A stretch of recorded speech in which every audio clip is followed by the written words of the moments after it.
Assalamualaikum warahmatullahi wabarakatuh.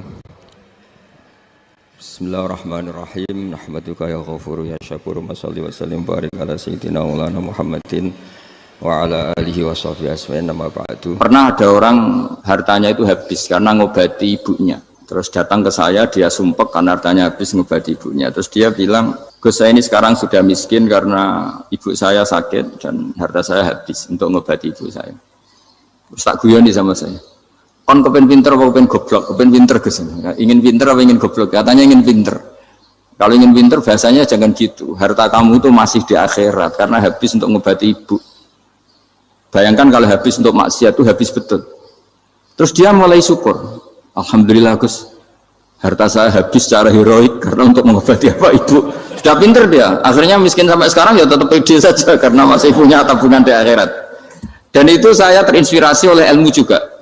Jadi dulu Sayyidah Aisyah itu pernah nyimpan sepotong daging kambing, disimpan untuk dimakan beliau, karena beliau mau iftar ya, mau buka atau apa. Singkat cerita, karena bawaan keluarga Nabi itu sakhok, ada orang minta dikasihkan. Suatu saat akhirnya kan habis, terus Nabi tanya, yang daging tadi di mana? Habis. Terus Nabi cara menjelaskan itu indah sekali. Harta kamu itu baju yang kamu pakai nanti ya rusak, yang kamu makan nanti ya ke WC. Wa tasaddaqta fa abqaita. Memang di semua riwayat itu pakai dhamir mukhatab mudzakkar, meskipun asal usul riwayat itu untuk Sayyidah Aisyah karena untuk umum. Yang kamu sedekahkan tuh yang masih. Kamu jangan bilang kamu sedekahkan tuh yang habis, yang kamu sedekahkan tuh yang masih. Misalnya saya punya uang 1 miliar misalnya. Terus pernah tak sedekahkan ke fakir miskin atau ke kiai atau ke pondok 100 juta. Itu yang mesti masih, karena kadung di luar kekuasaan kita. Kadung lillahi ta'ala. Justru yang masih itu yang potensi nanti untuk hal-hal yang kurang positif. Semenjak itu orang sedekah itu begitu entengnya karena itu yang masih. Ya tapi tentu sarannya yang tepat ya. Saya sekarang sering kampanye sedekah tepat. Karena misalnya sering saya itu didatangi orang kaya. Sudah dapat gratisan gerutu itu geremeng. Nah ini kita sudah pakai buminya Allah itu gratis, pakai airnya ya gratis, pakai oksigen ya gratis, kok masih gerutu, itu sudah jadi hamba yang nggak bener itu. Dibayangkan kalau kita pakai oksigen bayar, pakai buminya bayar, pakai airnya bayar semua, kayaknya kita tidak mampu membayar, dan kita sama Allah hanya disuruh ikrar, disuruh sujud. Pentingnya ilmu satu, bahwa itu akan menjadikan satu perilaku. Misalnya begini ya, dulu itu kiai-kiai Jawa zaman dulu itu berpatokan karena dulu pemerintahan Hindia Belanda, seorang lagi masih pemerintahan Hindia Belanda. Itu dalil yang sering diutarakan itu sebaik-baiknya umara itu yang datang ke ulama, terus sejelek-jeleknya ulama itu yang datang ke umara. Tapi semenjak pemerintahan Indonesia dan kemudian ditandai beberapa tokoh kayak Gus Wahid putra Kiai Hasyim jadi Menteri Agama, ada Gus Wahib putra Kiai Wahab juga jadi Menteri Agama, ada Kiai Fatur Rahman keluarga Mbah Maimun, keluarga Sarang juga pernah jadi Menteri Agama. Kemudian bersamaan dengan itu dibangunlah satu pegangan ilmu. Pegangan ilmu ini penting karena ini yang mengilhami semua orang Islam, terutama ya utamanya ulamanya. Ada seorang ustadz, seorang guru ngaji yang karena melihat rata-rata penguasa itu zalim ya, datang ke Harun Ar-Rasyid. Ini perlu disemak, datang ke Khalifatullah atau Amirul Mukminin Harun Ar-Rasyid. Karena beliau seorang raja, tentu terduga lah, atau ya umumnya atau gimana lah istilahnya, itu ya rata-rata ya agak seenaknya, namanya raja, namanya penguasa. Ini dalam pikiran ustadz itu, tidak mesti dalam fakta.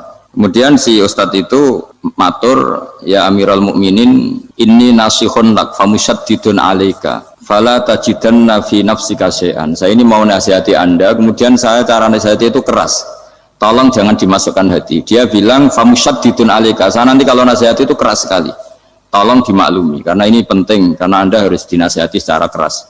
Tapi sebelum nasihat itu diutarakan, kata Harun Ar-Rasyid, karena beliau Bani Abbas dan beliau orang alim termasuk muridnya Imam Malik, kata Harun Ar-Rasyid, uskut, kamu diam Ustaz.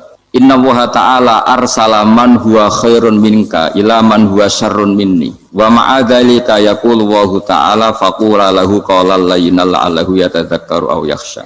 Jadi ini sekaligus etika dan norma ya bagi semua dai di Indonesia dan semua kita.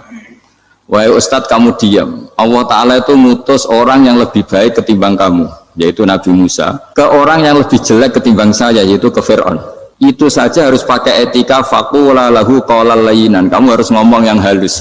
Jadi intinya ini Harun ar-Rasyid komplain. Kamu itu kalau jadi Ustadz ngaji kira-kira gitu. Jadi betapa baiknya orang dulu memahami Quran. Jadi Quran itu dibaca, kemudian kita mungkin baca terus jadi cerita. Mungkin ada yang baca jadi perilaku, ada yang baca kemudian itu mengilhami, membentuk. Nah kira-kira itulah yang membentuk kiai alim di NU, di beberapa pesantren maupun orang-orang alim di luar NU. Asal apa ya, ngajinya dan bacanya seperti kita, pasti seperti itu. Karena cara berpikir tadi sudah. Jadi akhirnya si Ustadz tadi keluar dan minta maaf, anta a'lamu minni. Ternyata engkau lebih alim ketimbang saya. Jadi kalimat famusyaddidun alika, saya akan keras cara memberi nasihat, itu yang diket, yang dipotong, yang dibatalkan atau yang diralat oleh Khalifatul Harun ar-Rasyid. Yaitu dikatakan inna wa ta'ala arsala man huwa khairun minka ila man huwa syarrun minni. Yaitu Allah mengutus orang yang lebih baik ketimbang kamu, yaitu Nabi Musa, ke orang yang lebih jelek ketimbang saya, yaitu Fir'aun. Itu pun harus faqula lahu qawlan layyinan. Cara berdakwah harus dengan kata-kata yang halus, yang lembut, yang indah. Dan dengan kata-kata itu diharapkan la'allahu yatadzakkaru aw yakhsha. Semoga yang didakwahi menjadi ingat. Sehingga dengan kemampuan ilmiah seperti ini menjadi pegangan bersama bahwa kita sebagai dai atau sebagai tetangga atau sebagai sama-sama warga Indonesia, bawaan kita memang harus faqula lahu qawlan layyinan la'allahu yatadzakkaru aw yakhsha. Kemudian dalam disiplin ilmu yang lain, halus itu tidak kuat. Angin itu ya halus, tapi kalau di manage itu jadi kekuatan yang dahsyat. Begitu juga air dan sebagainya. Sehingga tidak perlu khawatir terus kalau dakwah halus itu tidak punya efek yang signifikan. Tidak juga. Allah Ta'ala itu pengelola angin. Angin itu kekuatannya dahsyat, sehingga Nabi Sulaiman dikasih kekuatan angin dan bisa terbang kemana-mana. Kemudian sekarang jadi teknologi yang banyak memanfaatkan angin, mulai rem, mulai apa saja. Sehingga dari cerita saya ini kemudian terus kiai-kiai itu membentuk dakwah termasuk di ekonomi dengan cara yang rileks. Nah cara rileks itu satu tentu dimulai dengan ilmu. Misalnya begini, saya beri contoh. Ketika ada orang melafadzkan kalimat la ilaha illallah, tiada Tuhan selain Allah. Kemudian kalimat ini mungkin kalau orang NU baca itu rutin ya, karena kiainya kelamaan ya yang ikut sambil tidur. Ya. Kalau tahlil itu disebut kiai tertentu itu mesti yang belakang, wah suwi itu kalau kiai itu lama itu. Nah kiainya juga karena jadi lakon ya kan lebih semangat karena pegang mic, biasanya gitu di NU itu kalau khotib mesti semangat karena yang pegang mic, yang dengerin mesti ngantuk karena monoton gitu. Karena yang mendengerin sudah tahu pasti nyuruh baik meninggalkan yang jelek, jadi ilmunya sudah disimpulkan dulu. Setiap yang tidur di masjid mesti tak tanya kenapa tidur, ilmunya tidak ada perkembangan, Gus, nyuruh yang baik meninggalkan yang jelek. Tapi kalau ilmunya agak ada perubahan kan dengar semua pasti nyuruh yang jelek meninggalkan yang baik, karena watak manusia itu agak-agak suka fitnah, itu suka geger. Tapi kalau monoton itu mesti enggak itu. Tapi yang menjadi pegangan kita, saya ulang lagi, itu ilmu dulu. Saya ulang lagi itu ilmu dulu. Saya berkali-kali menyontohkan, kalau ada orang kafir, orang yang tidak bersyahadat 70 tahun, kemudian dia bersyahadat sekali saja di akhir hayatnya. Itu kata Allah, qulil ladzina kafaru iyantahu yughfar lahum ma qad salaf. Katakan ke mereka yang kafir, jika dia mau bersyahadat, itu masa lalunya diampuni semua. Sehingga kedahsyatan kalimat ini luar biasa. Orang yang kafir 70 tahun saja, barokahnya la ilaha illallah ini, dosanya bisa diampuni semua. Nah kemudian karena ilmu ini tidak begitu populer atau kurang dipopulerkan, atau kita sendiri kurang menghayati, sehingga la ilaha illallah itu lebih dianalisis cara lafadz ini, pelafatannya ada sanadnya enggak ya gitu. Terus cara melafatkan bareng-bareng seperti itu ada tumpengan ini bid'ah enggak ya. Jadi pertanyaannya sudah tidak tentang keramatnya atau sakralnya atau fadilahnya la ilaha illallah, tapi sudah macam-macam wiridan cara seperti ini, ada hadisnya enggak, legal enggak, terus ada sanadnya enggak. Jadi saya mohon semohon-mohonnya untuk teman-teman yang di Al-Iman itu harus ngaji ya. Ngaji itu nanti kamu tahu cara mandang sebuah ibadah atau perilaku atau apa sajalah tahu. Karena al-ilmu yurisul ahwal, ilmu itu bisa mengilhami cara pandang. Dulu yaitu saya ulang lagi, ketika zaman Hindia Belanda, karena pemerintahnya Hindia Belanda itu ulama-ulama keras sekali, sejelek-jeleknya ulama itu yang datang ke Umarok. Tapi setelah era Mbah Hashim, era sampai Mbah Maimun, itu mereka peduli sama Umarok, sama semuanya sama-sama warga Indonesia yang ingin melihat Indonesia yang lebih baik. Sehingga banyak ya, kakak saya sendiri pernah wakil bupati, terus putra Mbah Maimun wakil gubernur, ini teman saya Ki Hafid ya bupati. Semenjak itu terus, dan itu nggak lepas dari cara pandang. Ya, itu cara pandang diantaranya adalah cerita tentang Nabi Musa yang Allah tetap peduli sama Fir'aun, sehingga tetap didakwai Nabi siapa? Musa. Dan posisi Musa datang bukan memanggil. Ya, cuma sampai sekarang tuh belum pernah ke kantor bupatinya Pak Hafid, karena kadang-kadang orang terus curiga mengajukan proposal, jadi agak repot. Ketemu bupati itu sialnya kiai kan mesti pikirannya orang bupati ini nyangoni, kiai ini disangoni itu terus kayak kita fakir miskin itu. Jadi makanya saya itu belum pernah datang, tapi alhamdulillah karena beliau berambisi menjadi wa khairul umara mayatuna babal ulama. Jadi datang tapi sangat ambisius ingin mengalahkan ulama, karena dia kalau datang statusnya lebih tinggi. Ya tidak apa-apa, ini tawaduk tapi niatnya agak begitu tawaduk. Jadi saya sering ke Jakarta, tapi ya tadi jarang ya. Biasanya ngajarkan waktu hanya pas saja, tidak kurang tidak lebih. Biasanya ngajar di pondoknya Pak Kures itu di Baitul Quran ya. Hanya ngajar santri-santri itu.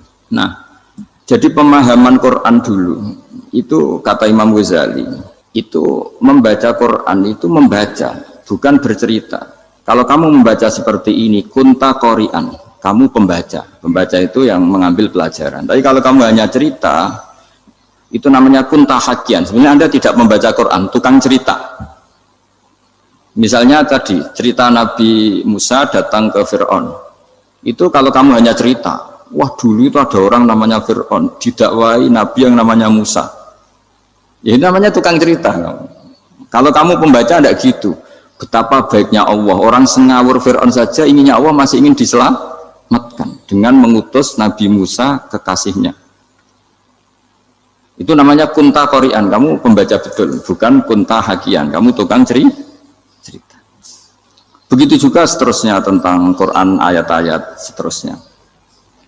Sehingga yang diharapkan dari pembacaan Quran itu memang kita sebagai ahli baca, ahli mu'tabir ya, ahli yang ngambil pelajaran, bukan tukang apa? Cerita. Sehingga dulu ketika Sayyidina Umar radhiyallahu anhu ketika membuka Baitul Maqdis atau Baitul Muqaddas dan diajak syukuran, pesta-pesta makan itu.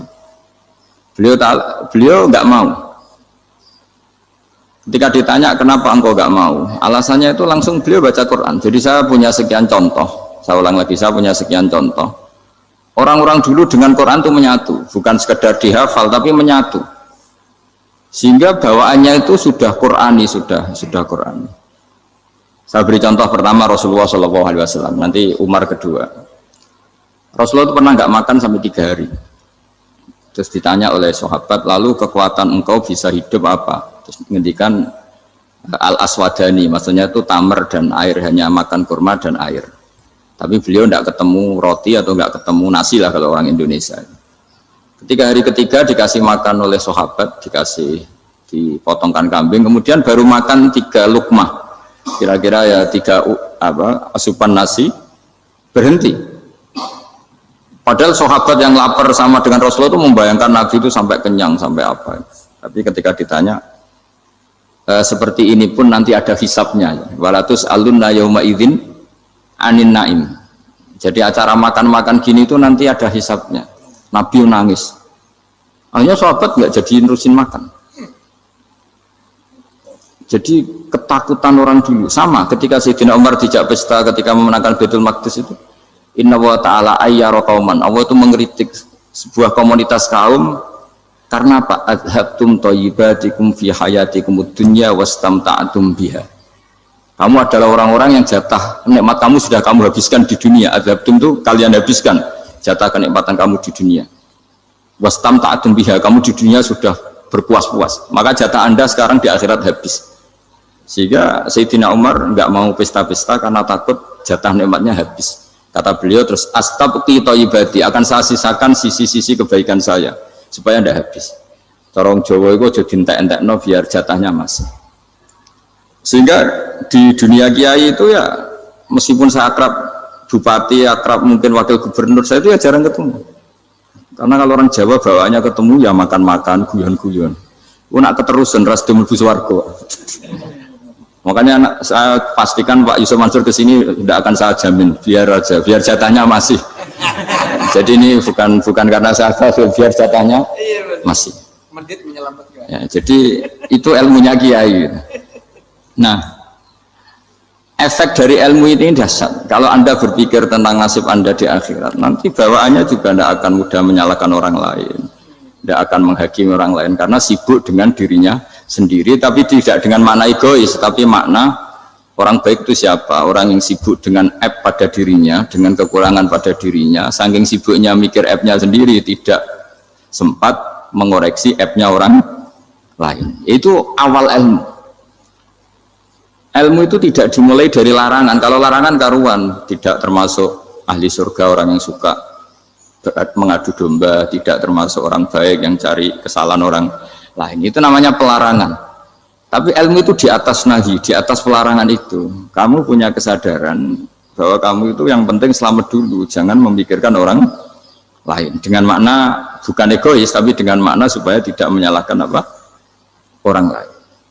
Nah, saya termasuk ya boleh dikatakan kiai lah, yang paling fanatik bahwa semuanya itu harus dimulai dari ilmu. Ya saya ulang lagi, dimulai dari ilmu. Nah, dari sini kemudian saya berharap Indonesia menjadi damai, menjadi baik. Itu bukan karena kita baik-baik banget, ya tidak mungkin kita ada nabi, tapi karena sudah sibuk dengan memikirkan kesalahan diri sendiri. Sehingga misalnya kita baca Quran, Rabbana dzalamna anfusana, lalu kita langsung ingat betapa hubungan kita dengan Allah itu harus ikrar dulu, merasa zalim dulu, merasa salah dulu. Nah, kalau semua orang merasa salah di depan Allah itu mesti bawaannya agak mudah menyalahkan orang lain, karena kita bilang Rabbana dzalamna anfusana. Nah, itulah ilmu-ilmu yang mungkin banyak pembaca Quran tapi hanya baca, atau kalau baca ini tok disebut al-haqi, ahli cerita. Yang dibutuhkan tuh al-qari, pembaca kemudian mu'tabir, kemudian mau beriktibar. Seperti yang dilakukan tadi Harun Ar-Rasyid tadi. Inna wa ta'ala arsala man huwa khairun minka ila man huwa syarrun minni. Wa ma'adzalika yaqulu wa ta'ala faqula lahu qaulal layyin. Ini kamu tidak usah memaksakan musyaddid keras sama saya, karena Allah Ta'ala telah mengutus orang lebih baik ketimbang kamu, yaitu Nabi Musa, ke orang yang lebih jelek ketimbang saya, yaitu Fir'aun. Itu saja harus beretika. Faqula lahu qaulal layyin la'allahu yatadzakkaru aw yakhsha. Dan alhamdulillah bawaan kita sebagai orang timur atau orang Jawa itu kalau mau ngandani orang itu halus sekali. Di antara bentuk kehalusan kata-kata diceritakan di ayat lain ketika Nabi Musa ketemu Fir'aun. Dawuhnya begini, fakul apa itu yang di juz 30 yang juz di juz 30 ini yang bagian dari, kan tadi hanya fakul lahu qaulal layyinan. Lahu qaulal layyinan itu bentuknya apa? Ya, bentuknya apa? Itu Nabi Musa disuruh ngendikan sama Fir'aun. Apakah kamu mau saya nasihati? Fakul halaka ila antazakka. Halaka itu pilihan, hal itu istifham, laka itu otoritatif. Jadi betapa santonya kalimat itu, fakul halaka ila antazakka. Jadi kalau dimaknani model Pak Hafid, model saya ngaji di sarang itu, halaka onoto iku kedue siro, berhak bagi kamu, berhak bagi Anda, apakah Anda berhak loh mendapat nasihat supaya Anda jadi orang yang lebih baik. Halaka ila antazakka. Jadi tidak kalimat perintah, tapi kalimat pilihan. apa engkau mau saya beri nasihat? Wahdiyaka ila rabbika fatakhsha. Dan saya beritahu kamu tentang Tuhan dan kemudian kamu menjadi orang yang baik, fatakhsha, orang yang punya khasyah, punya. Jadi kayak apa kalimatnya itu? Napa jenengan kerso? Itu kalau orang Jogja, orang-orang daerah-daerah yang berada nyugui tamu itu kan ayo makan-makan, itu kan kayak tamunya itu kelaparan. Masa Pak Yusuf Mansur kelaparan? Tidak mungkin kan. Masa Ustadz terkenal kelaparan kan tidak mungkin itu. Monggo napa jenengan ngersakno. Karena bisa saja tamunya itu tidak kerso, mungkin karena darah tinggi, mungkin karena takut dianggap fakir miskin, macam-macam kan orang enggak. Itu kalimatnya itu halaka ila anta zakka. Kayak apa indahnya dakwah. Halaka ila anta zakka. Itu ada kata laka itu ya terserah jenengan mau enggak. Wa ahdiyaka ila rabbika fatakhsha. Nah, itu yang disebut membaca. Kunta qori'an la hakian. Anda benar-benar membaca Quran, bukan sekadar penceri. Nah, kemudian ini yang terakhir saya juga baru sebenarnya saya itu nggak pernah bilang sanggup itu, tapi Pak Ustadz Zakaria itu GR terus sampai tadi pagi itu saya belum tahu kalau ada acara ini. Ya karena saya kiai, jadi kalau kiai itu kan ingatnya sama Allah aja, kalau sama manusia tuh rontok-rontok lali gitu. Itu bukan memaksa, ya memang lupa. Sejauh mana sih pentingnya manusia kan tidak penting cara ilmu tasawuf itu. Tapi karena ini titipan Rasulullah SAW terus menjadi penting kan. Dititipi umat kayak jenengan itu yang ya sudah ngaji ngatur kiai ribet itu. Kiai ini biasa ngaji kan, kiainya yang ngatur, santri ini enggak. Pak Yai ngaji tanggal ini jam ini. Itu kan mengabaikan semua aktivitas kiai. Padahal jam ini mungkin saya punya jam, mungkin jalan-jalan atau ngaji atau mutolaah atau munajat. Gara-gara Pak Zakaria ini kan terus Mas Tamam ini yang provokasi. Harus ngaji di jam ini, tema ini. Saya itu kalau ngaji ditentukan tema itu, ini memang saya agak keras di bab ini. Itu kayak ibarat gini loh. Saya ini dokter, kemudian ada orang yang sakitnya itu jantung, terus bilang ke saya, Pak dokter sembuhkan kukul saya. Wong penyakit ekstrimnya itu jantung, kok bila disembuhkan apa? Kukul. Kan gak penting, sembuh tidak sembuh, kukul itu kan gak penting. Jerawat itu. Kiai itu tahu kesalahan paling fatal manusia itu akidah. Kadang-kadang mintanya ilmu yang tidak akidah, yang gak penting. Jadi kadang-kadang kiai itu ya digurui betul kalau di Indonesia. Misalnya ini tidak nyindir loh, memang marah betul ya, kalau di bab-bab seperti ini. Tapi ini biar jadi ilmu masif, ilmu yang general. Saya ulang lagi ya, Anda jadi dokter, tahu pasien Anda ini penyakit jantung kronis atau sudah fatal lah sudah. Terus orang itu bilang, Pak Yai, itu Pak dokter, tolong obati kulit saya supaya tidak jerawatan. Kamu bilang ini orang aneh enggak? Aneh kan? Nah, kiai juga gitu. Saya sering itu ada orang mau haji gitu, Gus doain saya jadi haji mabrur. Pernah belajar haji Pak? Dereng Gus. Mungkin enggak orang belum belajar nyupir terus kemudian minta didoain, Gus saya mau nyupir doain selamat. Nyupir aja enggak bisa kok minta doa selamat. Harusnya urutannya kan belajar dulu baru minta doa. Tapi kali ini aliman bener ngajaknya akidah dulu, ahli sunnah. Nah itu bener karena akidah itu hal yang prinsip memang harus. Kalau kebetulan enggak bener taruh visi betul.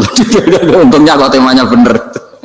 Jadi saya mohon ke seluruh orang-orang yang mau ngaji ke kiai itu tema itu biar yang milih kiai supaya tahu prioritas yang harus benahin. Jangan tema yang kita yang milih, jangan-jangan tema yang kita pilih itu tidak mendesak atau tidak penting.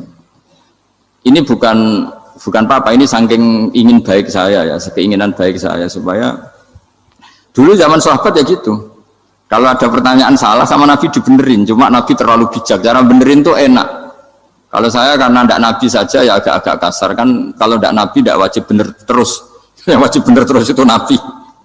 Saya beri contoh, ya. Nabi itu ngendikan tentang kiamat, kiamat itu dahsyat, mengerikan gini-gini.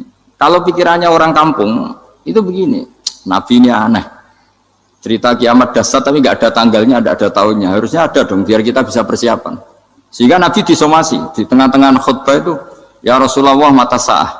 Nah, karena ini orang Bedui, Nabi nggak dengerin, masih ulang lagi. Mata sa'ah ya Rasulullah. Ketika Nabi mengabaikan itu ada dua kelompok sahabat, yang satu bilang lam yasma, Nabi tidak dengar sehingga mengabaikan. Yang kedua bilang sami'a wa kariha, Nabi sebenarnya mendengar tapi tidak berkenan. Tapi diulang lagi ketiganya, ya Rasulullah mata sa'ah. Akhirnya Nabi jawab, mau tidak mau, karena kalau enggak ya namanya orang Bedui ngomong terus. Nabi balik tanya, ya karena cara berpikir dia kalau kiamat itu jelas kapannya kan bisa persiapan gitu. Paling enggak pas mau kiamat terus pas ngaji Quran apa kan bisa persiapan. Akhirnya Nabi balik tanya, ma'at tatalaha, Kalau kamu berani tanya kiamat, lalu persiapan kamu apa? Ya, terus orang itu bilang masyhur tuh, ma'adatullah kabiro sholatin wala siyamin wala kada wa kada walakinni uhibbuka. Saya sebenarnya tidak punya persiapan ya Rasulullah, cuma persiapan banyak puasa ya enggak, banyak sholat enggak, tapi saya mencintai engkau. Masyhur itu jadi hadis paling legenda, almar'u ma'aman ahabba, sebagian disebut anta ma'aman ahbabta. Ini kata semua sahabat yang di masjid. Si Bedui ini orang paling dibenci sahabat karena mengganggu Nabi saat khutbah, tapi akhirnya ini menjadi orang paling dicintai sahabat karena barokahnya itu hadis itu keluar secara terbuka, almar'u ma'aman ahabba. Sebagian riwayat yuhsyarul mar'u ma'aman ahabba, nanti orang akan sowan sama Allah bersama orang yang mereka cintai. Nah, itu sahabat-sahabat fama farihu ba'dal Islam farahahum biadal hadis. Mereka tidak pernah senang setelah masuk Islam sesenang hadis ini. Karena kita tidak perlu soleh-soleh banget, cukup nyintai orang apa? Soleh gitu. Makanya saya sekali bilang itu ya, kadang-kadang saya jadi orang alim itu ya rugi. Ruginya tadi. Misalnya untuk menjadi orang alim kan harus hafal Quran, ngaji Bukhari, Muslim, Ikhya. Ternyata pengumuman kedua orang nggak bisa apa-apa. Gelombang kedua para pecinta, waduh, itu kan repot ya. Jadi kita yang jadi orang alim susahnya bukan main, ternyata disaingi pengumuman kedua dan para pecintanya. Wah itu kan akhirnya ketemu orang-orang nggak jelas tadi. Nah itu ya termasuk farah dalam Islam, farhatul aibin. Jadi seneng itu di Islam itu ibadah. Ya kul bi fadlillah wa bi rahmati fa bidzalika falyafrahu. Seneng itu diperintahkan Allah. Saya itu sering di kamar, kadang itu nyun sewu kayak gatelan gitu, apa itu. Ya agak kukur-kukur terus merengut saja malu. Malu saya itu dilihat Allah kok kayak agak ridho itu malu. Ya kayak tadi lah, kamu dikasih rumah gratis, kemudian pas yang ngasih datang kamu kelihatan cemberut, itu yang ngasih kan mangkel. Jadi dikasih gratis masih cemberut. Sama hubungan kita dengan Allah itu semuanya dikasih gratis. Makanya tabassum, senyum itu ibadah. Kita yang nekuni ilmu hadis, betapa hebatnya Nabi ngendikan, kalau kamu tidak bisa ibadah yang berat-berat, cukup ibadah senyum. Kadang ngendikan tol kauti wajin, kamu cukup berwajah yang indah, yang menyenangkan. Tabassum, senyum. Kalau kamu tidak bisa membalas jasanya orang yang ngasih, minimal kamu senyum, minimal kamu kelihatan seneng. Gitu. Makanya seneng itu sudah ibadah. Dan sekarang orang untuk seneng aja susah. Karena bawaannya nuntut orang lain supaya kayak keinginan dia, bawaannya nuntut, ya ribet, kalau gitu ya ribet. Makanya saya bilang al ilmu yurisul ahwal, ilmu itu diperkuat, nanti yurisul ahwal, ilmu itu akan membentuk Anda. Dulu beberapa raja itu ya mau luhur karena jadi raja, punya apa saja, tapi punya penasihat ulama, itu nasihat itu sederhana. Ada seorang raja tanya ke kiai, gimana dengan semua kerajaan saya? Wah, padahal dia punya apa saja. Jenengan miskin sekali, itu kerajaan seluas ini. Kok bisa aja? Terus ditanya sama si ulama tadi. Andaikan Anda di padang pasir, kemudian kalau tidak minum segelas air itu mati. Apakah Anda akan membeli segelas air ini dengan semua kerajaan Anda? Oh iya, pasti apapun saya lakukan untuk mendapat satu gelas air. Terus la tafrah bimulkin la yusawi syarbatamain. Kamu jangan bangga dengan kerajaan yang nilainya itu enggak sebanding dengan segelas apa? Air. Akhirnya raja itu mikir, saya tidak jadi raja bisa hidup. Tapi kalau enggak minum air mati. Berarti penting satu gelas air. Akhirnya lama-kelamaan ini anggap kerajaan itu biasa, ternyata enggak sepenting segelas air. Ya seperti kita lah, misalnya orang enggak punya Alphard itu enggak malu. Tapi kalau nggak punya celana itu malu. Kamu mau punya Alphard tapi nggak punya celana? Kan nggak mau. Yaitu ilmu. Ilmu itu yurisul akhwal. Ilmu akan melahirkan satu perilaku. Jadi kalau ilmu Anda mantap, pasti syukurnya juga mantap. Gitu. Ya makanya saya termasuk kiai yang selalu mendorong pentingnya ilmu. Bahkan kata Sufyan Ats-Tsauri ngendikan saking pentingnya ilmu ada kata fa'lam annahu la ilaha illallah. Dimulai kata fa'lam. Dan saking pentingnya ilmu itu setiap nabi itu status permanennya itu hanya satu, mengajar. Rabbana wab'ats fihim rasulam minhum yatlu 'alaihim ayatik, membacakan ayat-ayat Allah, sampai wa yu'allimuhumul kitab, mengajarkan kitab wal hikmah. Bahkan Allah sendiri wasofa dzatahul 'aliyah bi annahu al-muallim. Yaitu Allah ngendikan Ar-Rahmanu 'allamal Qur'an. Jadi betapa hebatnya pengajar. Allah sendiri mensifati dirinya itu Ar-Rahmanu 'allamal Qur'an. Allah itu Maha Rahman yang mengajarkan Quran. Di surat Iqra juga disebutkan Iqra wa rabbukal akram alladzi 'allama bil qalam. Jadi Allah mensifati dirinya sebagai pengajar. Kayak apa pentingnya mengajar? Karena al-ilmu yurisul ahwal. Ilmu ini melahirkan satu sikap. Pernah ada orang hartanya itu habis karena ngobati ibunya. Terus datang ke saya, dia sumpek karena hartanya habis ngobati ibunya. Terus dia bilang, Gus, saya ini sekarang sudah miskin karena ibu saya sakit dan harta saya habis untuk ngobati ibu saya. Terus tak guyoni sama saya, kon kepen pinter apa kepen goblok? Kepen pinter Gus. Ingin pinter apa ingin goblok? Katanya ingin pinter. Kalau ingin pinter bahasanya jangan gitu. Harta kamu itu masih di akhirat karena habis untuk ngobati ibu. Bayangkan kalau habis untuk maksiat itu habis betul. Terus dia mulai syukur. Alhamdulillah Gus, harta saya habis secara heroik karena untuk mengobati apa ibu. Sudah pinter dia. Akhirnya miskin sampai sekarang ya tetap pede saja karena masih punya tabungan di akhirat. Dan itu saya terinspirasi oleh ilmu juga. Jadi dulu Sayyidah Aisyah itu pernah nyimpan sepotong daging kambing, disimpan untuk dimakan beliau. Karena beliau mau iftar ya, mau buka atau apa. Singkat cerita, karena bawaan keluarga Nabi itu sakhok, ada orang minta dikasihkan. Suatu saat akhirnya kan habis, terus Nabi tanya, yang daging tadi di mana? Habis. Terus Nabi cara menjelaskan itu indah sekali. Harta kamu itu baju yang kamu pakai, nanti ya rusak.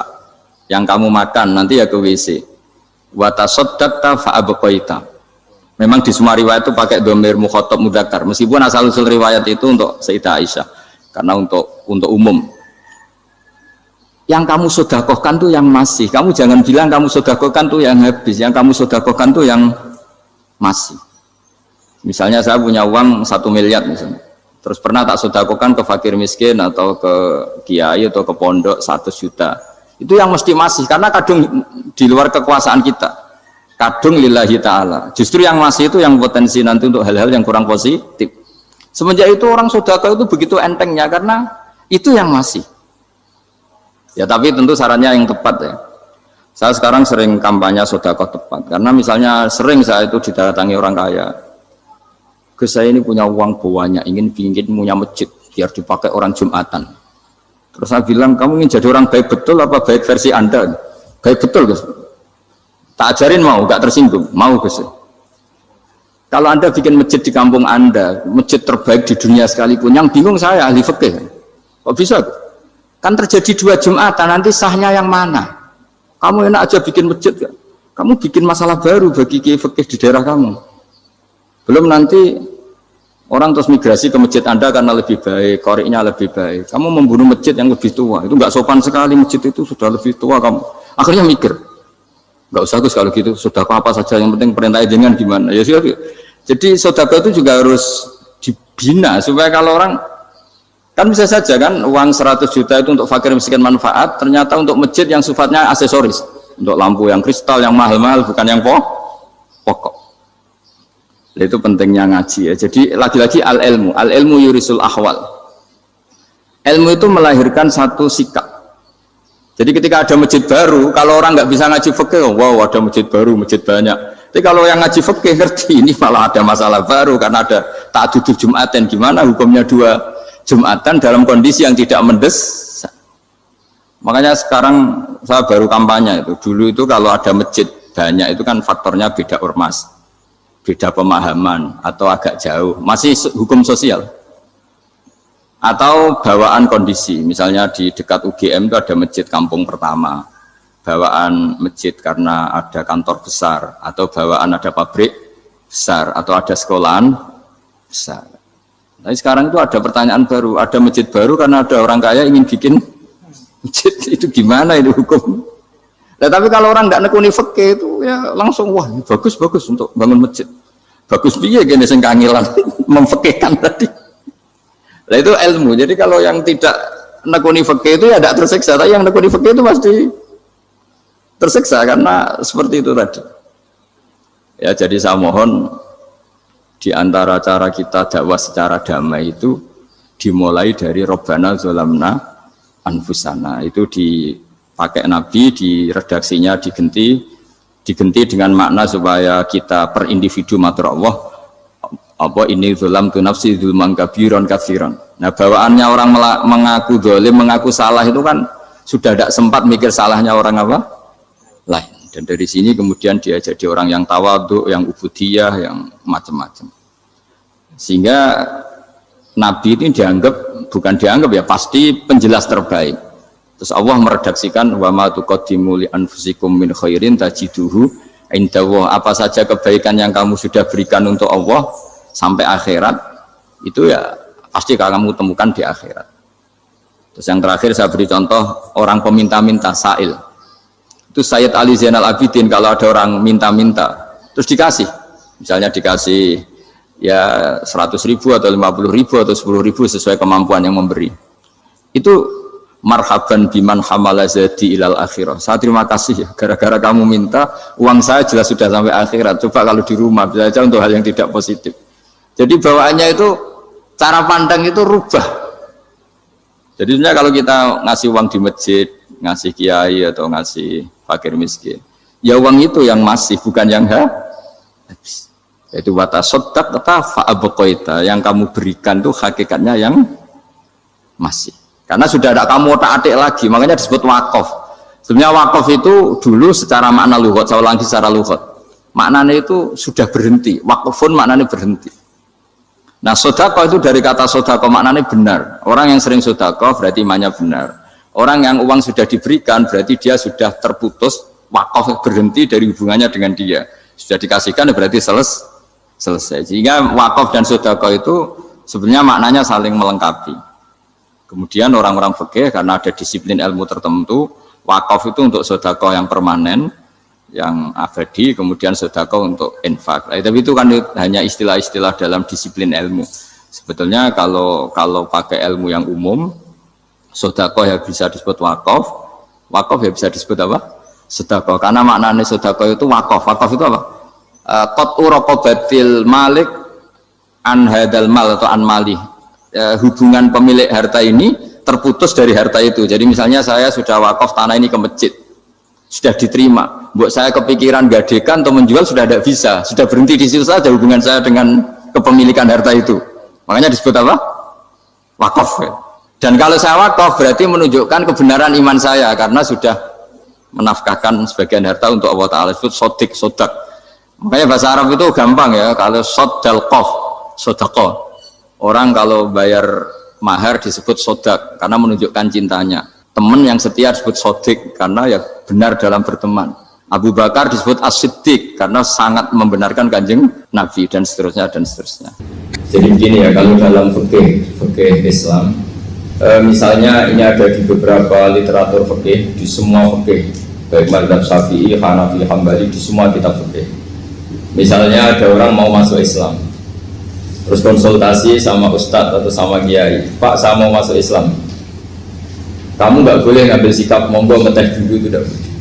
Atau apalagi jajak ngobrol dulu, karena 5 menit kita mempersilahkan ngopi dulu itu artinya dianggap kita membiarkan dia dalam keadaan kafir 5 menit, dan kita dianggap ikut tanggung jawab. Sehingga di bab, ada ulama yang ngebabkan itu sampai di bab murtad. Termasuk murtad adalah orang yang dimintai mensyahadatkan non muslim kemudian disuruh ngopi dulu atau ngeteh, karena dianggap pembiaran sekian menit masih berstatus kafir. Jadi ibaratnya gini ya, kalau kita mungkin baru bapak-bapak baru pakai celana pendek terus ada orang kecelakaan di jalan, saya tak pakai baju dulu nanti baru kamu saya selamatkan, itu kan naif. Kalau begitu saja naif, apalagi orang yang kafir kemudian pas mau minta disyahadatkan kita bilang monggo mandi-mandi dulu, ngeteh-ngeteh dulu, berarti ada pembiaran sekian menit, dia masih berstatus kafir. Artinya begini, kalau dia saat itu kok dimatikan oleh Israel berarti mati dalam status kafir, dan kita ikut tanggung jawab karena harusnya bisa Islam andai kan kita mensyahadatkan saat itu juga. Jadi itu bab-bab yang dianggap ekstrim dalam kutubil fikih, bab-bab fikih. Makanya dalam kitab fikih Saya berkali-kali ada non muslim mau bersyahadat ke saya, itu saya bilang ke santri-santri saya, saat itu juga harus kamu ajarin meskipun pakai bahasa Indonesia. Yang penting status kafirnya apa? Iya. Baru setelah itu ada hukum sosial ya, mungkin kita nawarin teh atau kopi atau apa. Makanya di sini dibabkan bab seseorang harus tergesa-gesa atau bercepat-cepat atau ngambil sikap bergegas untuk melakukan kebaikan. Terus ayat kedua yang dipakai Sayyidina bin Abi Salam itu begini. Ketika Allah mensifati orang munafik, status orang munafik itu apa? Wa idza qamu ila sholati qamu kusala. Mereka kalau dipanggil untuk sholat, ya berangkat tapi kusala secara malas-malasan. Sehingga untuk menunjukkan kita loyal sama Allah itu ya paling tidak ada sikap di atas rata-rata ya. Makanya ada sa'i ya, lari-lari kecil, tawaf juga disunatkan ada lari-lari kecil, disebut ar-romal, romal itu lari-lari kecil untuk menunjukkan bahwa kita loyal sama Allah itu tidak sakobri cara Jawa. Nah itu dibabkan sendiri, jadi beda antara tergesa-gesa sama ekspresi serius. Jadi musyawarah itu ya kira-kira kan nggak mungkin lah kita dipanggil rektor atau kiai atau orang tua kita terus jalan leha-leha itu kan nggak mungkin. Nah contoh yang diambil di sini begini. Ketika ada debat terbuka antara Fir'aun dan Musa, saya ulang lagi ya, ada debat terbuka antara Musa dan Fir'aun, kan Nabi Musa datang ke Fir'aun. Lalu kata Fir'aun, ini asal-usul ayat ini saya terangkan sejarahnya. Kata Fir'aun, lalu kalau kamu tidak nuhankan saya, Tuhan kamu siapa? Terus kata Musa, Rabbus samawati wal ardi, yang nuhani langit dan bumi. Fir'aun masih berkelit. Kalau Tuhan di bumi, setahu saya kemana-mana yang dituhankan saya, kata Fir'aun. Ma'alim tulakum min ilahin ruiri. Terus Nabi Musa masih ngendikan, ya sudah Tuhan yang nuhani langit. Terus Fir'aun manggil Haman. Haman itu arsitekturnya Fir'aun. Ya Haman ibnili sorhal ali abduhul asbab samawati fa'atoliya ila ilahi Musa. Haman bangunkan kami piramida yang tinggi. Saya ingin melihat Tuhannya Musa. Musa akhirnya mikir, karena kalaupun Fir'aun bisa naik ke langit tetap tidak bisa melihat Tuhan. Kita tahu Tuhan nggak bisa dilihat, kita yang mukmin aja tidak lihat, apalagi Fir'aun rivalnya. Akhirnya Musa ganti argumentasi, yaitu argumentasinya Musa, Rabbukum wa Rabbu abaikumul awwalin. Ini perlu diingat dan perlu saya sampaikan, yang nuhani kamu dan yang menuhani leluhur kamu. Itu sangat memukul Fir'aun, karena logikanya kalau Fir'aun itu Tuhan berarti babanya dulu tanpa Tuhan. Ini ada Tuhan terlambat ya. Jadi kalau Fir'aun Tuhan berarti banyak tanpa Tuhan, karena zaman era mbahnya belum ada Tuhan. Karena perdebatan itu banyak penggawa Fir'aun yang mukmin. Wah ini Fir'aun nggak bener ini, kalau dia Tuhan berarti babanya tanpa Tuhan. Karena kalau iman itu akan diadili, akan dieksekusi, maka orang ini berstatus rojulum mukminum min ali fir'auna yaktum imanah. Maka di Quran diterangkan wa qala rojulum mukminum min ali fir'auna yaktum imanah. Ada seseorang yang iman tapi menyembunyikan iman. Lah orang ini selalu ikut rapat di rapat-rapat penting Fir'aun, termasuk rapat ketika Fir'aun dan para tentaranya memutuskan membunuh Musa. Karena dia ikut rapat dan eksekutornya besok disuruh menangkap Musa, orang ini malam itu juga nemuin Musa terus bilang innal mal ayat tabiru nabikal yaktulu ka Musa. Rapat tadi malam memutuskan kamu besok dibunuh, maka kamu harus bergegas meninggalkan Mesir. Nah, dari kesimpulan itu, dari cerita itu kemudian diambil secara hukum fikih bahwa untuk menyelamatkan darah harus jasa, harus bergegas. Andai kan Musa itu kok sak kobre, sak sempate, maka keburu. Andai kan ini rojul ini tadi, orang tadi penasihat tadi kok sak kobre ya, maka berarti Musa terlanjur tertang. Jadi itu pentingnya ulama ya. Jadi cerita yang linier, cerita yang seakan-akan cerita di tangan ulama tetap menjadi al-ahkam al-fiqhiyah, menjadi ketentuan-ketentuan apa?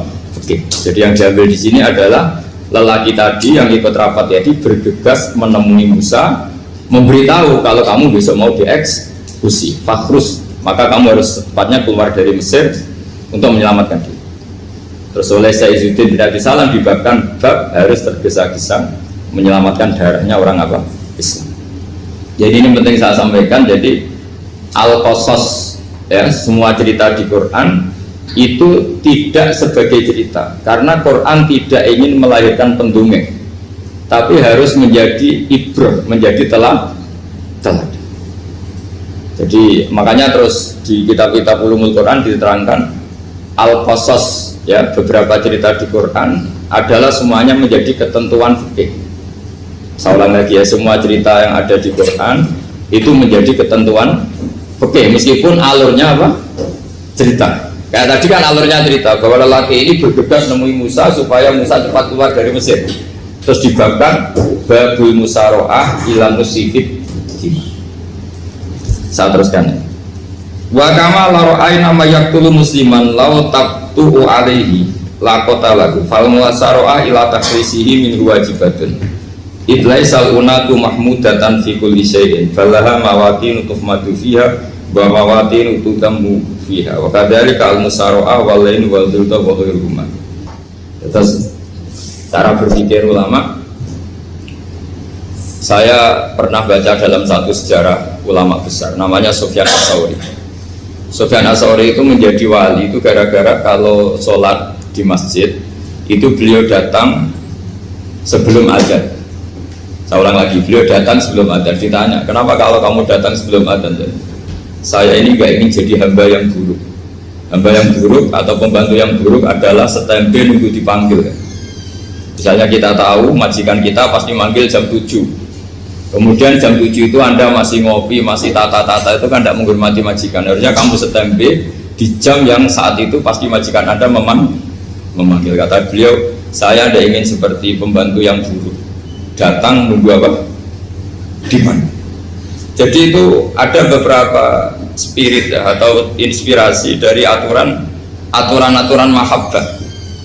Sebab itu ketika Allah kritik orang munafik, wa idza qamu ila sholati qamu kusala, ketika dipanggil sholat mereka datang bermalas-malasan. Karena tidak ada cintanya sama Allah, maka datang berlambat-lambat. Nah, berarti kalau ekspresi cinta mengharuskan kita datang bercepat. Makanya dalam istilah lain di Quran ini termasuk balaghatul Quran. Di juz 25 itu istilah menuju Allah itu fafirru ilallah. Kita tahu firar itu maknanya lari apa jalan biasa? Lari. Jadi untuk mengekspresikan mahabbah kita, kangen kita pada Allah, cara bahasa Arab isak kita, berontok kita sama Allah, tidak diistilahkan jalan tapi fafirru ilallah, harus bergegas berjalan. Begitu seterusnya. Maka kalau ada orang Islam, terus ini konsekuensi hukum, ada non muslim minta, Pak Bah, saya tolong ajarkan syahadat. Nggak boleh saya bilang gini, monggo ke dalam dulu. Padahal perjalanan ke rumah saya misalnya setengah jam, nggak boleh. Saat itu meskipun sambil berdiri-diri harus kita tauhidkan. Kamu yakinnya Allah itu satu, Tuhan Allah, harus. Karena kalau ada perjalanan ke rumah 5 menit terus dia kecelakaan, belum syahadat, statusnya mati apa? Kafir. Dan kita ikut terlibat karena sebetulnya bisa mengislamkan saat itu juga. Analoginya kayak tadi ya, orang kecelakaan di jalan karena kita pakai celana pendek, contoh Suriah saya tak pakai baju dulu, habis itu diludes truk. Itu kan kita ikut salah karena kita yang punya kesempatan. Tentu yang disalahkan yang punya kesempatan, karena merubah status dari potensi kelides truk menjadi sama sekali gak potensi kelides truk dengan kita inggirkan, meskipun kita dalam keadaan tidak ideal. Sama orang kafir yang mau masuk Islam itu umumnya kiai-kiai kan kadang sebagian disuruh mandi dulu, itu salah sebenarnya. Itu salah sekali, sangat salah. Apalagi nunggu seremonial di masjid, nunggal tokoh-tokoh, itu bujutnya salah. Itu gak cuma salah, bujutnya salah. Jadi salah yang akut, itu salah besar ya. Kalau seremonial monggo, tapi kalau mengislamkannya harus saat itu. Apalagi ya seremonial seminggu lagi nunggu tokoh terkenal, nunggu disyuting dulu, wah itu perilaku show, itu bukan mengislamkan itu. Makanya kita yang sebagai peneliti fikih itu kadang itu enggak sreg gitu. Masa mau Islam nunggu di masjid dulu, di syuting dan tokoh-tokoh, itu salah. Itu sama dia kamu lihat orang kecelakaan mau menyelamatkan, ini ada wartawan enggak ya? Minta di syuting dulu setengah mati ini. Jadi kita normal saja dalam Islam, sesuatu yang mendesak, yang emergensi ya perlakuannya harus cepat. Sehingga dibabkan faslun fil musaroah ila musifid fitima. Jadi ada beberapa contoh di Quran memang aturannya seperti itu. Makanya semua redaksi Quran tentang menuju Allah diredaksi fafirru ilah. Makanya di tawaf ada ekspresi romal, jalan agak cepat. Di sa'i juga ada momen-momen kita harus romal, berjalan cepat. Di beberapa aturan juga seperti itu. Ya saya ulang lagi, di beberapa aturan Islam juga seperti itu. Nah sekarang efek di hukum haji. Saya banyak baca literatur haji. Haji dalam aturan Islam itu wujuban tarofian, wajib yang tidak langsung mendesak. Kemudian semenjak ada fakta kita harus nunggu, daftar tunggu, itu kita sebagai ahli fikih itu gampang. Misalnya gini, saya umur 20 punya uang, sekarang berapa daftar? 25 juta ya. Saya umur 20 punya uang 25 juta. Saya jomblo misalnya, ya butuh nikah, ya butuh macam-macam. Itu wajib daftar haji apa enggak? Karena kalaupun daftar nunggu 20 tahun. Nah sekarang kalau ada orang umur 50 tahun punya uang 25 juta, menurut Anda wajib daftar saat itu apa enggak? Wong daftar saja bisa game gitu. Jadi kalau misalnya umur 50 ditambah 25 kan 75. Itu kalau orang sumpah sudah tetap mati itu. Maka itu menjadi pertanyaan, apakah fikih ini kita rubah? Karena dulu kan orang itu longgar semua. Karena haji zaman Nabi pun tidak langsung dilakukan saat pertama diwajibkannya haji. Jadi Nabi punya sisi unik. Pertama ada tahun diwajibkannya haji, Nabi tidak langsung haji.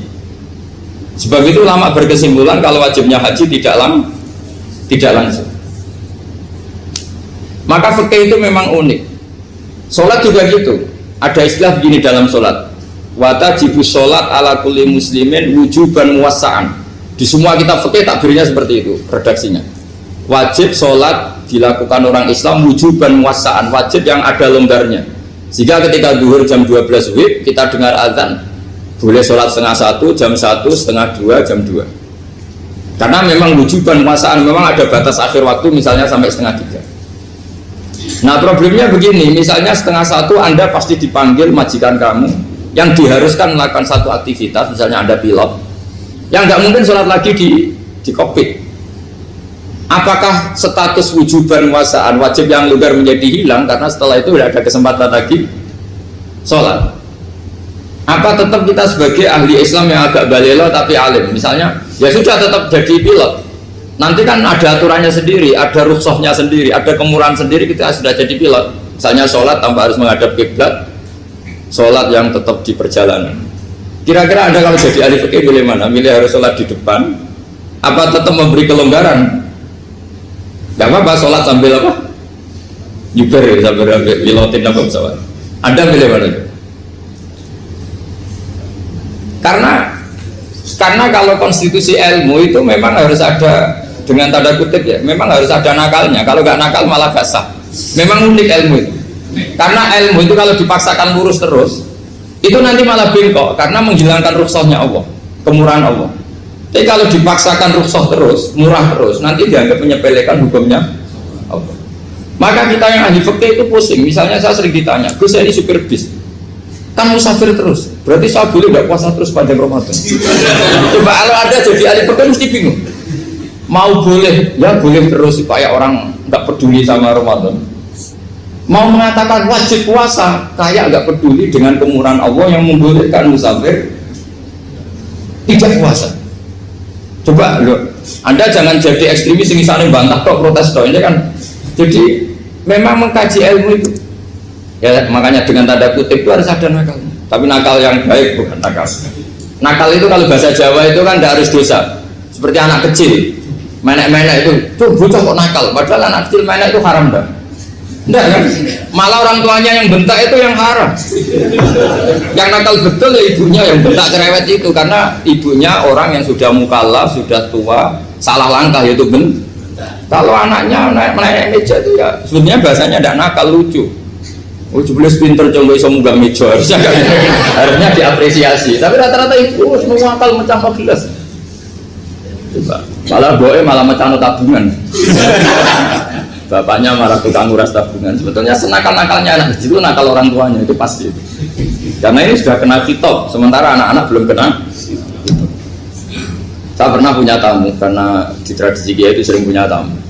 Bapak ibunya itu kultus sama Kiai, bentak anaknya disuruh salim sama saya. Anak kecil kan nggak mau jalan-jalan terus, marah. Tak marah orang tuanya tak marahin, yang dosa itu kamu bentak anaknya. Kalau anak kecil itu kena diskon rufi al-qalamu an salasin. Di antara aturan Islam apa? Tidak ada keharusan bagi 3 orang. 1 anak kecil sampai balik, 2 orang tidur sampai bangun, 3 orang gila. Artinya anak kamu itu tidak kena kitab untuk sopan sama saya. Kamu yang kena kitab baru sopan sama anak-anak. Nah ini ada Jawa itu kadang keliru. Jadi orang tua itu marah-marah memaksakan anaknya sopan. Padahal Allah memberi diskon anak kecil itu belum wajib sopan. Gak apa-apa ada tamu naik-naik kecil, asal masih anak kecil. Makanya Rasulullah ketika beliau sholat sujud itu Hasan Husain itu naik. Cara Jawa Nabi itu 3 tumpahan. Semua riwayat mengatakan Nabi itu diam saja, gak berani ngangkat. Sampai sahabat itu ada yang ngomong, ini Nabi sujud lama sekali ada apa? Jadi kita punya riwayat itu ya baru kayak sahabat yang agak nakal. Semuanya itu sujud, tapi bareng di atas rata-rata ada sahabat yang belakang ngomong, siapa tuh ini sujudnya kok lama? Barokahnya itu ditemukan riwayat, oh ono putune. Karena Hasan itu naik di atas punggungnya apa? Nabi itu andikan tidak ada yang ngomong, riwayat ini tidak ditemukan. Barokahnya ada yang mongok itu mungkin kalau sekarang mungkin semua masjid mongok karena orang sekarang jarang yang khusyuk. Kalau dulu hanya 1 yang di belakang. Setelah itu Nabi memberi penjelasan, saya tadi sebetulnya harus mengakhiri sujud saya sesuai aturan umum, tapi ada cucu saya tak biarkan sampai dia puas naik punggung saya sehingga dia turun baru saya naik.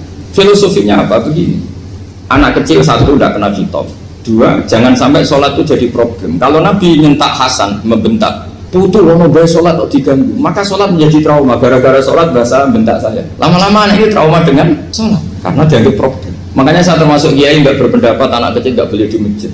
Sering kan anak kecil di masjid ayat khutbah rame, saya termasuk setuju tetap boleh.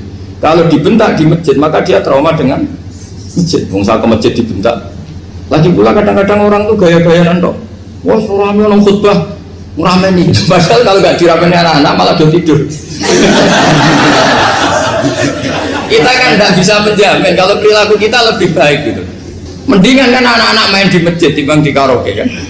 Jadi kan, lah ini maksudnya saya, ini fikih ya. Fikih itu wilayahnya, makanya jadi ahli fikih itu susah-susah gampang. Jangan hanya berpikir protes dengan ketentuan fikih, mengkaji yang sebanyak-banyaknya. Itu tadi, misalnya Anda seorang supir permanen, supir bis terutama. Kalau truk kan bisa leha-leha, kalau bis kan apa ada deadline-nya ya waktu, seperti bis jurusan Surabaya Semarang. Saya kan sering naik bis jurusan Surabaya Semarang. Kadang-kadang supirnya melihat saya tanya, Gus saya ini supir, saya ini Ramadan itu gimana ya? Ya saya sudah ngerti setengah nakal, dan senengnya dijawab rasa poso ya saya tahu. Tapi masalahnya secara fikih kalau kamu mengatakan kamu harus puasa terus, kamu melanggar konstitusi ilmu. Memang musafir punya diskon? Boleh tidak puasa. Pertanyaannya, bayarnya kapan? Mau Syawal ya nyupir lagi, Zulhijjah ya nyupir lagi, nanti sampai Ramadan ya. Nah terus, ya pas kamu cuti, biasanya cutinya pas sakit, boleh diskon lagi karena sakit. Coba. Nah, andai kan ada jadi ahli fikih milik zaman. Lu kalau orangnya soleh terus kayak ustadz-ustadz di sini kayak dosen UI kan, masa dosen UI Universitas Islam nggak Islami kan nggak mungkin.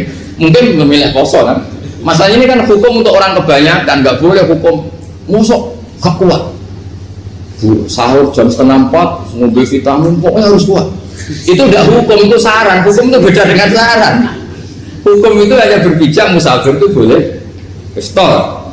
Kalau saran memang boleh, ya usahakan kamu makan 3:30 pas fit, terus kalau ngumpir selesai jam 10 nanti istirahat. Memangnya majikan bisa ngatur jamnya? Itu fikih. Maka menjadi perdebatan yang namanya pergi itu apa? Menurut Imam Syafi'i pergi itu ya dari rumahnya ke tempat yang asing yang tidak wilayahnya namanya pergi. Menurut Imam Ahmad bin Hanbal enggak. Pergi itu tidak kerja. Jadi orang yang supir yang seperti itu namanya tidak pergi tapi kerja. Tanyakan ke publik, misalnya jenengan ke UI, istri kamu atau suami kamu ditanya, istri kamu kemana? Kira-kira jawabnya bilang pergi jalan-jalan apa bilang kerja? Kerja. Makanya kata Imam Ahmad bin Hanbal, mudi musafar atau orang yang berprofesi, yang profesinya memang harus pergi kayak traveling atau supir, maka itu namanya tidak pergi, namanya itu kerja. Karena apa? Sekali distatuskan pergi, maka ikut status yang dikatakan Allah dan Rasul, dapat diskon, boleh tidak puasa. Maka terus kita debat tentang definisi. Nah, definisi ini penting karena yang menjadikan hukum rubah itu definisi. Misalnya gini, mbak ini ngaji saya, statusnya kalau pakai status saya ajnabi, orang lain bapak ajnabiyah, maka hukumnya saya melihat bapak ini haram karena statusnya ajnabi melihat ajnabiyah yang tidak mahram. Tapi kalau di fikih itu ada statusnya. Antara lelaki boleh muwajahah sama perempuan adalah satu untuk belajar, dua untuk muamalah, tiga untuk kesaksian, empat untuk pengobatan. Itu kan ada pengecualian. Sehingga statusnya sekarang Mbak itu belajar, apa ini melihat Gus Bah atau Gus Bah itu mengajar itu statusnya bisa rubah. Makanya kalau sebetulnya kalau kita marung di warung misalnya Padang, kita nggak pilah-pilah, kebetulan pelayannya perempuan itu masih bisa dipilah secara fikih. Saya muamalah marung, cuma kebetulan penjaganya. Tapi masalahnya Pak ini punya daftar penjaga yang cantik, masalah. Maka pertanyaannya itu marung ke situ demi marung apa demi melihat? Tidak jawab saja. Demi marung apa demi melihat? Kalau demi marung sepakat yang penjaga yang sangar-sangar juga banyak. Ayahnya kalau demi makan, penjaga yang cowok kan banyak. Kalau demi melihat, berarti yang dihitung kan niatnya. Berarti karena muamalah apa karena melihat? Melihat. Itu status. Jadi makanya kalau mudi musafar itu namanya orang pergi atau orang kerja? Orang kerja. Maka menurut pikirannya Imam Ahmad bin Hanbal seperti itu harus puasa karena dia adalah pekerja, bukan musafir. Lalu dalam masalah jumlah 3 hari misalnya, kalau dalam fikih kita, nggak saya kenapa ngomong fikih terus ya, karena banyak yang melupakan fikih. Jenengan pergi haji, zaman Nabi haji itu jamak dan qashar terus. Padahal hajinya Nabi itu, haji itu minimal kan berapa hari minimal itu? 9, 10, 11, 12. Sebenarnya haji itu minimal hanya 4 hari. Karena 13 Dzulhijjah bisa nafar apa? Awal. Kalau nafar awal berarti nggak ada kewajiban nafar sani. Berarti yang wajib betul kan 9, tanggal 9 wukuf di Arafah, terus 10 biasanya ifadah sama balang jumroh apa? Akobah, terus 11, 12 itu kan sudah boleh cabut karena apa? Nafar apa? Awal. Berarti nggak usah nafar apa? Sani. Berarti hanya berapa? 4. Tapi Nabi haji di Mekah Madinah itu sampai 40 hari karena perjalanan. Pertanyaannya, ketika Nabi menjamak dan mengqashar itu cara Imam Syafi'i lis safar. Karena Nabi orang Madinah datang ke Mekah dengan jarak 460 kilo, maka Nabi boleh jamak dan qashar. Jadi pikiran Imam Syafi'i, jamaknya Nabi itu lis safar karena pergi. Cara pikiran Imam Malik enggak, jawabnya Nabi itu lin nusuk. Nabi menjamak sholat itu karena melakukan ibadah haji. Efeknya adalah orang Mekah kalau haji itu cara Imam Malik meskipun jaraknya dekat boleh apa? Boleh apa? Qashar, boleh jamak qashar. Lalu terus ada pertanyaan fikih lagi. Lalu jamak qashar itu karena pergi apa karena masyaqqah? Karena repot. Coba kalau sampean kira-kira jawab.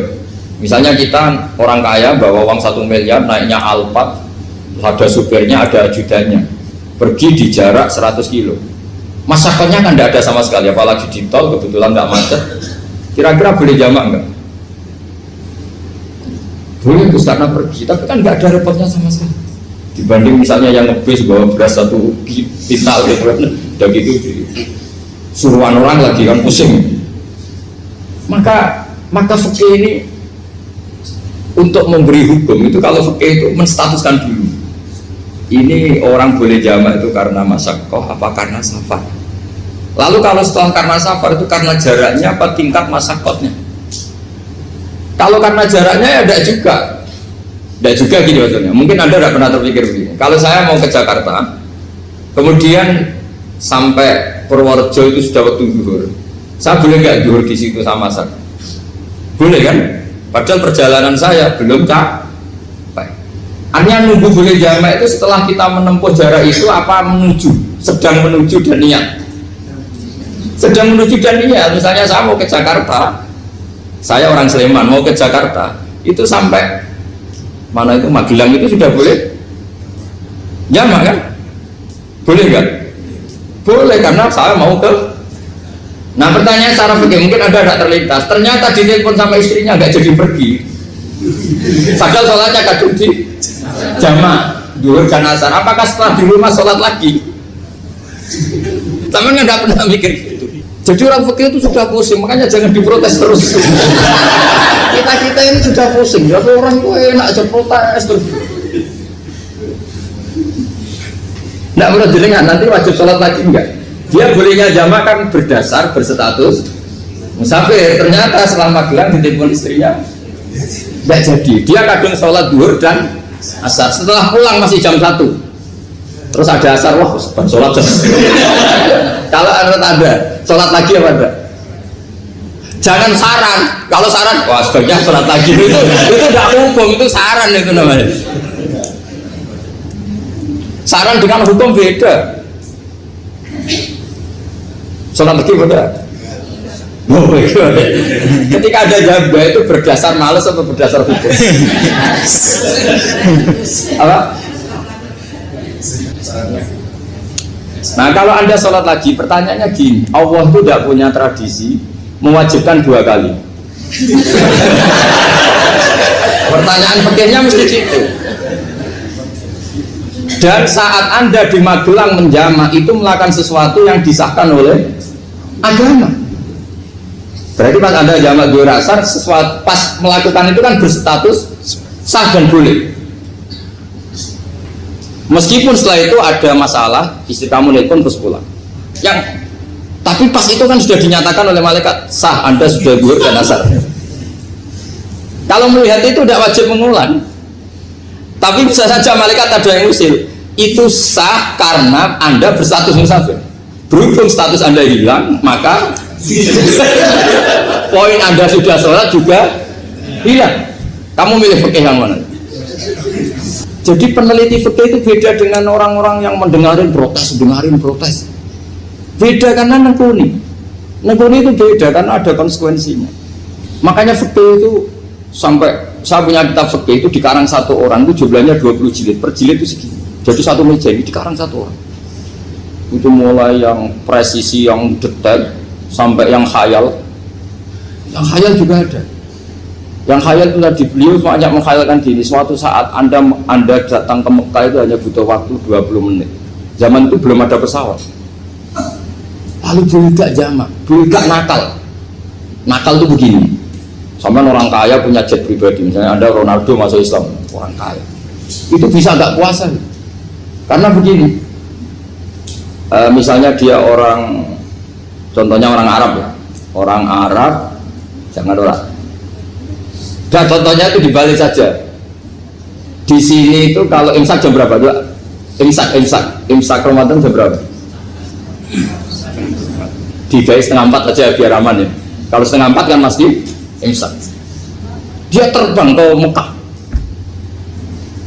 Jadi orang sini puasa jam 5 kan mulai puasa, dia terbang ke Mekah kan masih malam. Makan terus dia. Mekah mau ada matahari terbang lagi ke barat. Karena dia menghindari berstatus puasa. Atau sebaliknya, dia orang Mekah jam 12 puasa, 12 siang puasa. Dia wah kalau 6 jam lagi buka bisa barat saya. Terbang ke Indonesia. Ke Indonesia terbang baru 1 jam, di sini sudah buka. Itu khayal. Jadi itu ada khayalnya. Itu lama dulu sebelum ada pesawat sedang mengkhayal gitu. Bolehkah orang yang di Masyrik ke Maghrib demi itu? Kalau Anda jadi Raja Salman jam 1 kok sudah nggak kuat apa? Puasa, itu diberi saran terbang ke Indonesia. Itu kalau pakai jet kan nggak sampai 9 jam, 1 jam ke Jakarta. Sudah ada wow akbar. Bukan. Boleh nggak? Belum mau kamu nggak bilang, oh nggak boleh. Wong di Jakarta sudah bisa sih. Masa sudah matahari terbenam orangnya nggak boleh? Bukan. Lah ya. Apa? Kalau resikonya gini, sampean mungkin nggak mikir, resikonya gini, kalau dia berstatus musafir, bolehnya buka karena musafir, pertanyaannya dia wajib bayar. Kan musafir bolehnya kodok nanti harus bayar, tapi kalau dia buka normal kan bayar, beda, efek pakainya beda. Sampean jangan protes, Gus Baik gimana mau ngaji malah dijak senang.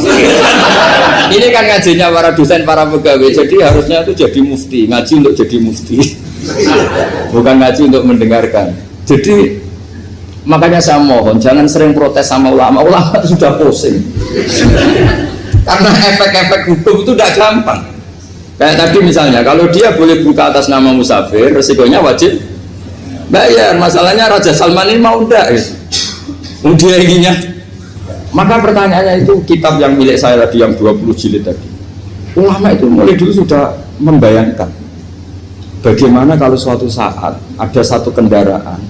Kenapa ulama bisa membayangkan itu? Karena ada buruk. Meskipun mereka nggak numpak buruk, hanya Rasulullah, tapi kan bisa membayangkan ada toyul waktu. Waktu itu bisa dilipat. Karena ulama dulu ahli astronomi, jadi bumi itu bulatnya gini, muternya gini. Berarti suatu saat ada satu ilmu di mana orang ngambil satu posisi terus melewati toyul waktu, ngalami lintasan waktu. Mulai dulu itu sudah dibicarakan. Pertanyaannya lalu status orang ini kayak apa? Misalnya tadi orang Mekah ingin cepat buka terbang ke Indonesia. Orang Indonesia menghindari imsak, misalnya 3:30, dia belum sahur. Wah, kalau saya di Indonesia ini sepatnya sahur. Wah, saya tak terbang ke Mekah. Enak kan terbang di Mekah ternyata masih jam 8. Wah, bisa makan sepuasnya jam 8 malam, maksudnya jam 20. Kan enak juga. Bar warak balik ke Indonesia terus jam 1 siang. Jam 1 siang kalau ingin cepat buka terbang ke timur. Langsung buka. Berarti dia kira-kira masa aja 3 jam. Tapi terus ya mungkin kalau sampean tahu kok sudah repot-repot ngono tinggal turu delok sinetron kok buka dewe. Itu tidak hukum, saran itu namanya apa? Kalau hukum tetap tadi yang dikatakan puasa adalah imsak, mulai jam imsak sampai ghurubus. Lalu pertanyaannya lagi, ghurubus samsi sampai imsak itu konversi jam apa nyata-nyata ghurubus samsi? Kalau yang dilewati khatul istiwa itu nyata, fi'lan, kalau dalam bahasa Arab fi'lan awaqiyah. Tapi kalau Anda orang kutub, saya sering kirim-kiriman surat sama mufti-mufti yang ada di Timur Tengah, di Eropa, konsultasi maksudnya. Orang kutub itu kan tidak ada matahari, tidak ada apa-apa. Jika kalau Anda baca kitab di kutub, mesti Gus Bak ajaran pembohong. Misalnya orang kutub ngaji saya, kamu harus subuh sebelum matahari terbit. Sekali matahari terbit waktunya hilang. Duhur setelah matahari agak ke barat. Asar kalau matahari terbenam hilang waktunya. Terus mereka mesti bilang mataharinya di mana? Maka pertanyaannya, boleh gak mengkonversi waktu untuk orang kutub? Jadi misalnya pola umum subuh jam 4:30, berarti antara subuh dan qadha itu 1,5 jam. Subuh sama duhur polanya berapa berarti? Kalau 4:30 sampai jam 12 itu 6 sama 7,5. Berarti ya kira-kira habis subuh nunggu 7,5 jam baru duhur, nunggu 3 jam baru asar, nunggu 3 jam baru maghrib. Berarti waktu puasa kira-kira antara jam 4 sampai jam 6. Berarti berapa jam itu? 12 sama 2 14 jam. Oke, berarti orang kutub harus puasa 14 jam. Tidak bergantung waktu mata. Tapi ada lagi pertanyaan lucunya gini, lalu 14 jam Gus itu dimulai dari mana? Apa asal 14 jam? Apa harus ada konsensus setarnya? Masih ada PR lagi. Menurut kamu gimana? Ada konsensus setarnya dimulai jam 4 dini hari. Apa asal jumlahnya? Imsak 14 jam. Mikir lagi kan? Itu di Denmark itu ada satu musim di mana siang terus sampai sekian bulan. Siang terus sampai orang sana itu capek. Kenapa ada siang terus? Logikanya kan tadi bumi itu saya juga belajar falak astronomi. Kalau tepaan kamu di sisi yang barat agak utara atau agak selatan, matahari ini ngentrong terus. Sehingga bumi mulak malik ya kamu kesentron terus karena kita ini kan tepaan di Khatulistiwa, di Khatulistiwa. Sebenarnya Khatulistiwa itu bahasa Arab dari kata Khatul istiwa. Khatun itu garis, istiwa itu tengah. Islam itu oleh Allah memang dipilih di tempat paling top yaitu Mekah. Mekah Ka'bah itu Suratul Ardi. Jadi sebelum ditemukan ilmu astronomi itu Nabi sudah ngendikan Al-Ka'bah Suratul Ardi. Ka'bah itu pusarnya bumi. Sehingga di Ka'bah itu satu-satunya area yang terbebas dari medan magnetis. Karena dari utara dan selatan benar-benar di tengah. Maka potensi jam paling akurat di dunia itu hanya jam yang di Mekah itu. Karena apapun akuratnya teknologi di Amerika atau Jerman, karena jam itu dari logam tetap ketarik medan magnetis, entah berapa 00, tetap kena. Misalnya jam di Jerman lebih dekat mana kalau Jerman? Mesti ketarik medan magnetis, entah berapa kadarnya. Karena materi jam dari logam. Sementara di Mekah karena di tengah itu terbebas dari medan magnetis. Nah, sehingga yang segaris dengan Mekah kayak Indonesia itu semuanya Khatul Istiwa. Nah kalau Khatul Istiwa normal itu artinya ya 12 siang secara umum ya 12. Sehingga ulama Indonesia kalau ngaji itu lebih gampang, lebih tidak dianggap bohong. Karena ya ada terbitnya matahari, ada zawalus syamsi, ada wurudus syamsi. Coba kalau kitab itu Anda baca di kutub utara sama kutub selatan, murid kamu bingung semua. Ini gimana Ustadz, tidak ada matahari kok semuanya diukur pakai matahari. Lalu pertanyaannya dikonversi kan? Pertanyaannya kalau dikonversi pakai apa? Asal 14 jam apa harus sepakat dimulai jam berapa? Milih mana? Milih sepakat. Pertanyaannya kalau sepakat, ukurannya siapa yang jadi ahlul halli wal aqdi?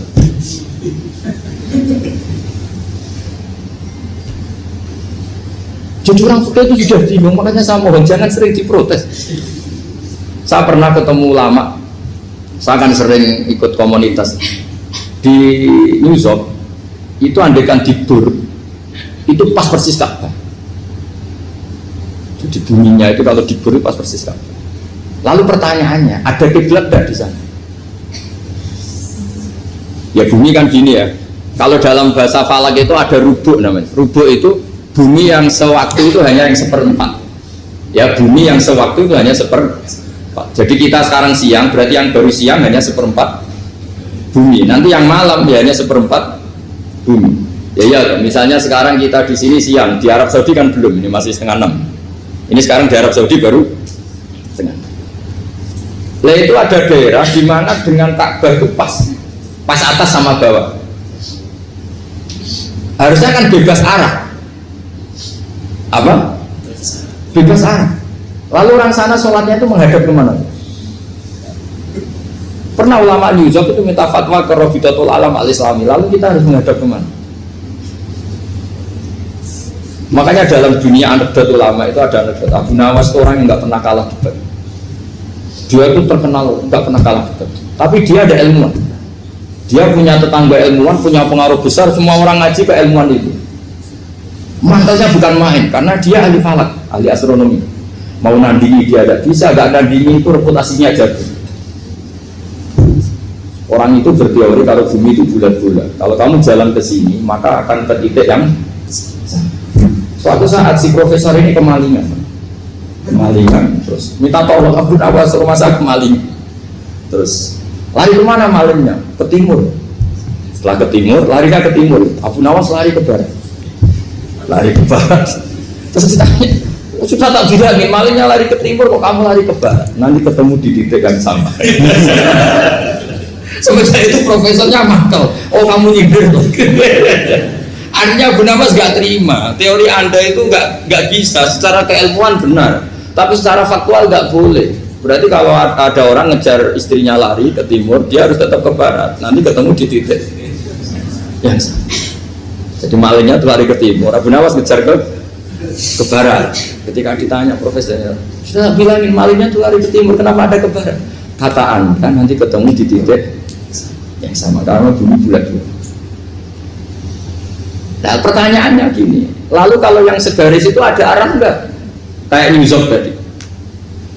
Menurut kamu tetap berkiblat apa enggak usah? Loh kalau yang rubuk jelas. Mungkin kalau rubuk begini loh, misalnya begini, terus kamus di sini sama sini kan masih ada arah, tapi kalau sini sama sini masih bisa berbelat. Sama nggak usah protes, orang fikih sudah pusing, nggak usah diprotes, karena yang dipikir itu macam-macam. Nah ya makanya ini mengkaji ya, saya mohon ya kayak tadi ini mengkaji, saya mohon saya cukupkan sekian. Sementing apa ya, kita ada respeknya lah sama ulama. Jadi ulama itu susah, mikirnya susah, harus tanggung jawab di depan Allah, di dunia diprotes terus. Ini mungkin yang bawa kitab ikutnya halaman 293 ya. Itu yang mungkin nanti bisa dikopi sama yang nggak punya tag. Yang nggak punya tag mengkopi sama yang punya. Di sini diantaranya itu ada bab faslun fi dzikri rajul manaqiba nafsi. Bab seseorang boleh menyebut kelebihannya sendiri. Asal niatnya tidak riya. Di sini dicontohkan, tadi Bapak siapa namanya? Samsul. Pak Samsul ya. Di sini diceritakan ketika mau masa paceklik, saya ulang lagi masa paceklik, itu Nabi Yusuf karena merasa amanah dan merasa punya kemampuan mengelola ketahanan pangan, beliau bilang ke rajanya, qala ja'alni ala khazainil ardi inni hafidhun alim. Raja, jadikan kami pengatur ketahanan pangan karena ini hafidhun alimnya dan saya terpercaya. Hanya Nabi Yusuf seorang nabi tentu panutan, beliau menonjolkan kemampuannya itu boleh asal untuk kemaslahatan. Misalnya ada orang Islam sakit atau kiai sakit, dengan dokter bilang saja saya dokter, biar saya nangani. Itu boleh karena motivasi Anda dalam menyelamatkan Pak Kiai tadi atau orang yang sakit, bukan motivasi Anda adalah hadun nafsi, misalnya kalau dalam bahasa keinginan apa? Pribadi. Jadi itu boleh. Nah, ini cobalah jadi etika kita, muhasabah kita. Jadi muhasabah itu cara berpikir kita set, kita pikir ulang. Ternyata semangatnya seorang nabi itu wastaghfir lidzambika walil mu'minun. Semangatnya itu memintakan ampun. Orang ahli tafsir tahu semua kalau nabi itu tidak mungkin dosa. Jadi itu khitabun nabi wa urida bihi ummatu, itu khitab nabi, tapi yang dimaksud itu umatnya, karena nabi tidak akan mengalami dzambun, tidak akan mengalami dosa. Sekarang enggak, kadang-kadang kita ini kalau orang lain salah itu semangat. Kalau di perusahaan ada teman salah, apalagi pimpinan salah itu seneng. Barokahnya salah bisa ganti kan gitu. Mungkin di dunia tokoh juga gitu, barokahnya ada tokoh salah, kita yang jadi populer sendiri. Tidak boleh seperti itu. Kita harus salimus sodri di jami'il muslimin. Jadi ini harus dilatih. Saya tadi matur sama Habib Ahmad, latihan kita jadi hidup. Nabi itu kalau resep jadi wali itu kata Nabi gampang. Kata Nabi, kalau kamu ingin disenangin Allah, ya sudah. Kalau kamu asbahta wa amseta gini-gini, perasaan kamu, kata Nabi, jangan punya perasaan ghil sama orang muslimin. Itu sudah wadzalika min sunnati. Makanya Nabi ngendikan la yablughni ahadun an ahadin syai'an. Ada yang baca la yuballighni ahadun an ahadin syai'an. Seseorang jangan melaporkan ke saya tentang salahnya yang lain. Fa inni akhruju ilaikum wa ana salimus sadri. Karena saya ingin ketemu sampean semua dalam keadaan salimus sadri, tidak punya perasaan apa-apa.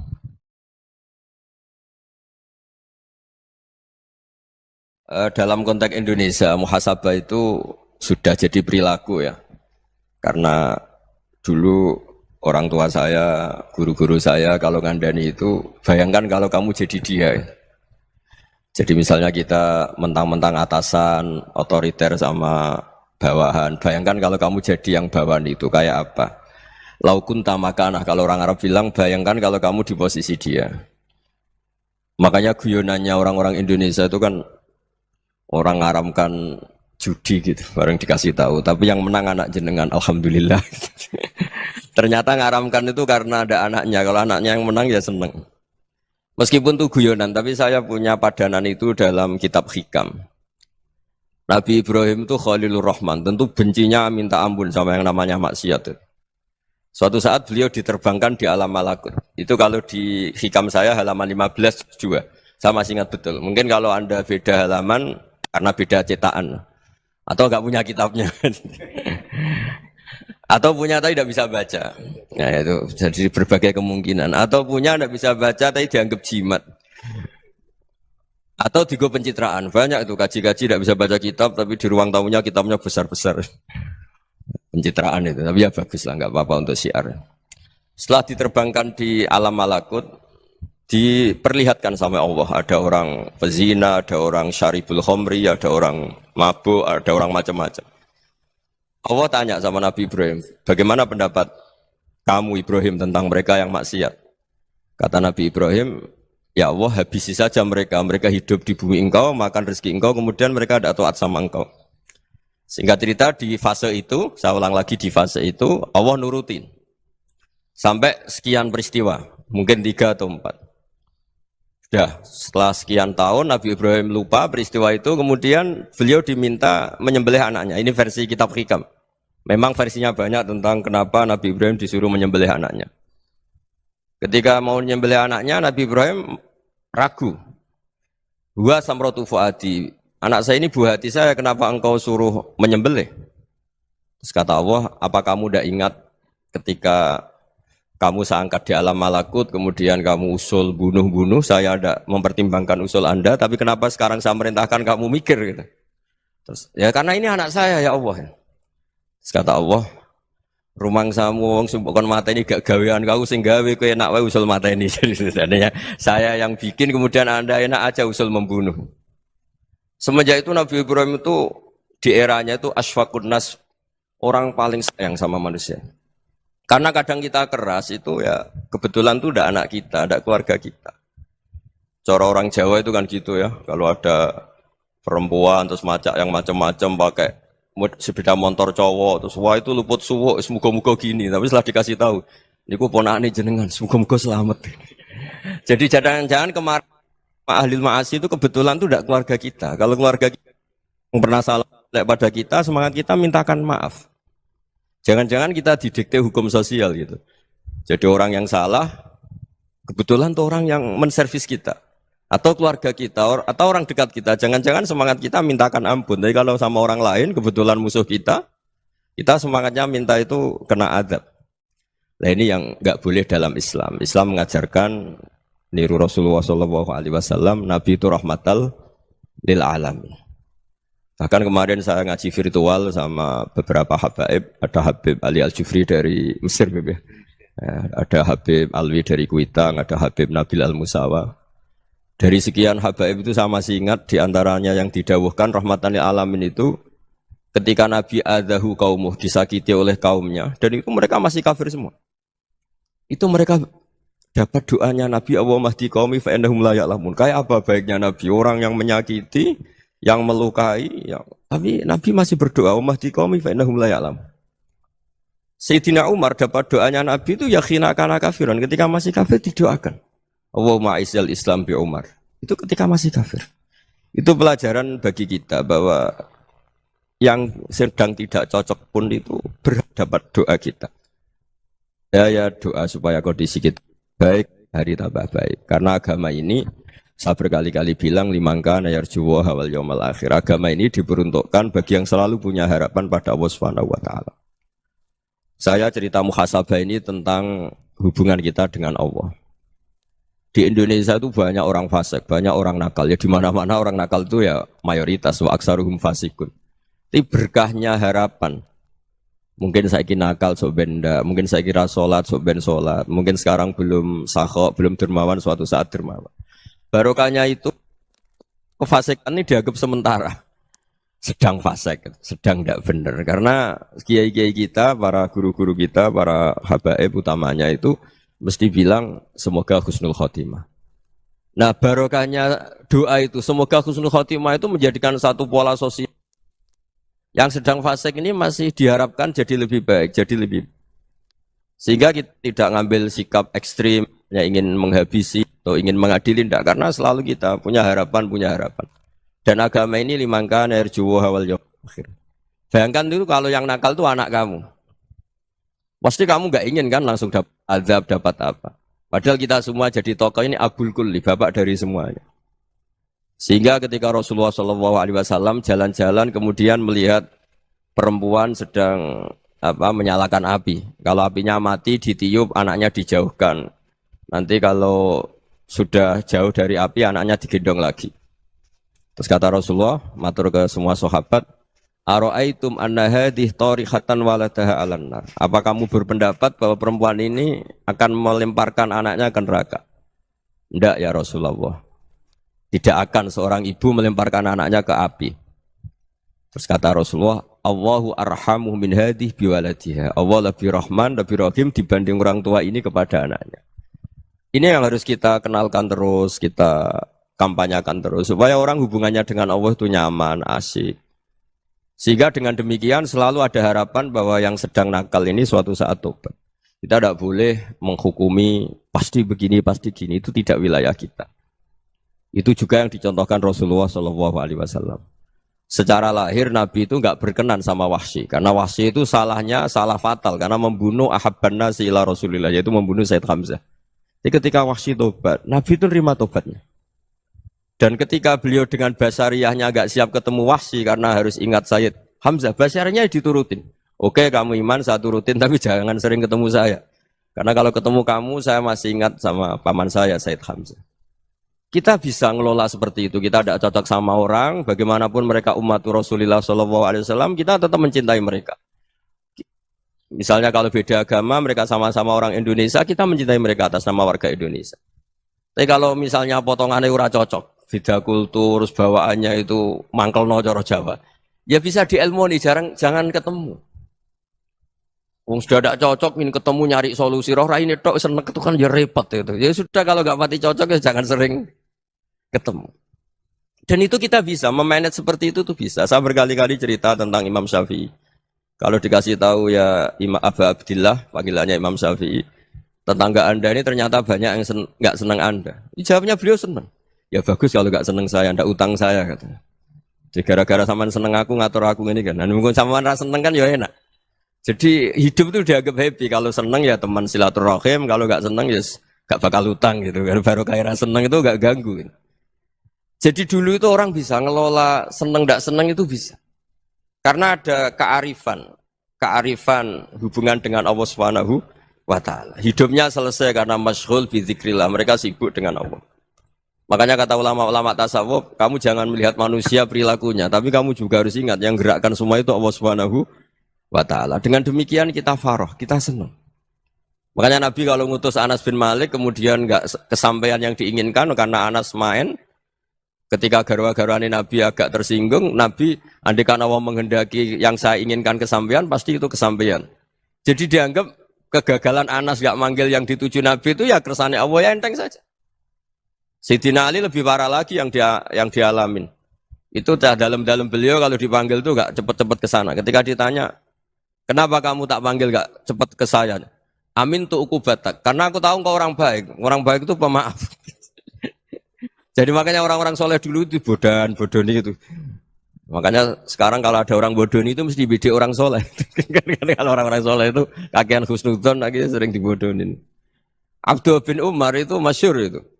Kalau ada budaknya sering sholat, sergap sholat itu dimerdekakan. Akhirnya enggak sholat pun pura-pura sholat. Akhirnya juga dimerdekakan. Ketika ditanya, kenapa engkau merdekakan? Padahal mereka sholatnya menipu engkau, kata pembisik-pembisik itu. Man khoda'ana lillah in khoda'na lah. Dia nipu atas nama Allah, berarti saat tertipu juga atas nama Allah. Enggak masalah dong, semuanya demi Allah Subhanahu wa ta'ala. Jadi ketika kita ketemu mensifati Allah Ta'ala itu ghafir. Allah pemaaf. Jangan kamu enggak fair untuk diri kamu nyifati Allah ghafir, pada orang lain Allah kamu sifati syadidul iqab. Jadi Allah kamu atur, kayak MC tadi ngatur saya. Jadi Allah itu apa? Kalau pada saya ghafir, kalau pada musuh saya syadidul iqam. Itu tidak fair. Kalau Anda punya harapan kepada Allah karena Allah Rahman Rahim, Allah ghafir, sebenarnya Allah pada musuh kita ya bisa saja Allah ghafir, bisa saja Allah Rahman Rahim. Sehingga kita melihat orang lain yang kita tidak cocok itu ya enteng saja. Itu min ummati Rasulillah sing tanaluhu syafa'atuh, tanaluhu sa'atu rahmati, tanaluhu fair. Jangan dengan kita kayak mesti dapat rahmat. Jangan orang lain kayak Allah pasti syadidul iqab, itu tidak boleh. Sehingga ketika ada orang Badui, singkat cerita orang Badui ini kencing di masjid, semua sahabat membentak dia. Yang enggak bentak hanya Nabi tok. Saking mangkalnya orang ini karena semua sahabat bentak kecuali Nabi. Setelah dibenarin Nabi, terus Nabi nyuruh sabbu ali dhanuban min ma'in. Setelah disucikan masjid itu, dia berdoa keras sekali. Allahumma arhamni wa Muhammadan wa la tarham ma'ana ahadan.